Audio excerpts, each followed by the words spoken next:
Des clients d'Air Transat qui s'envolaient depuis l'aéroport Montréal-Trudeau semblaient assez préoccupés aujourd'hui.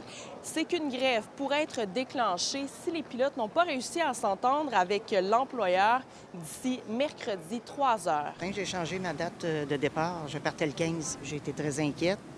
Je me suis acheté un billet pour le 8. J'ai la chance d'avoir cette flexibilité. Par contre, il y a les frais quand on change de date. Combien ça vous a coûté? Je ne veux pas les payer. J'ai même pas réussi à les rejoindre. Les lignes sont surchargées, évidemment. On a un petit peu d'inquiétude pareil, là, mais je pense qu'on va partir. J'espère, parce qu'on est prêt. Et là, présentement, vous êtes dans quel état d'esprit, là? Moyen.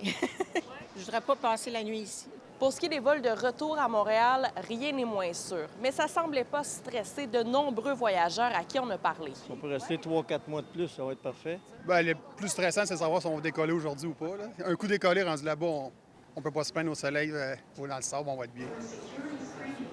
L'Association internationale des pilotes de ligne, qui représente les quelques 750 pilotes d'Air Transat, est sans convention collective depuis avril dernier. Est-ce qu'à ce moment-ci, on a quand même bon espoir du côté du syndicat qu'une grève soit évitée d'ici mercredi?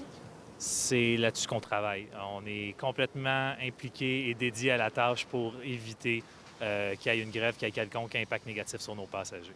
Le salaire est un des principaux points d'achoppement dans les négociations. Que nos pilotes, depuis le retour de la pandémie, il y a un écart croissant avec le standard de l'industrie au niveau des autres pilotes canadiens. Puis c'est cet écart-là qu'on essaie de rattraper. Puis moi, je peux donner un exemple.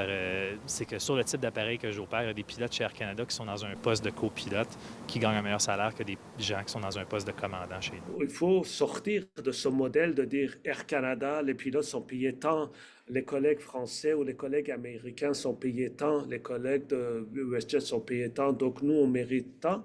Ça ne tient pas dans la mesure où il faut regarder la capacité donc de paiement de l'entreprise. Il faut voir que les revendications aillent au-delà de ce que l'entreprise est capable de faire. Par courriel, Air Transat dit espérer conclure une entente rapidement. L'entreprise ajoute que c'est le rôle de la partie syndicale de faire un pas dans sa direction puisqu'une offre généreuse aurait été mise sur la table. Pour le retour, vous, est-ce que ça...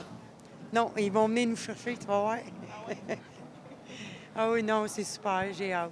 Les deux parties continuent de négocier de façon intensive et donc c'est pas impossible qu'une entente soit conclue d'ici mercredi et que la grève soit évitée chez Air Transat. À l'aéroport Montréal-Trudeau, Lily Mercure pour Nouveau Info.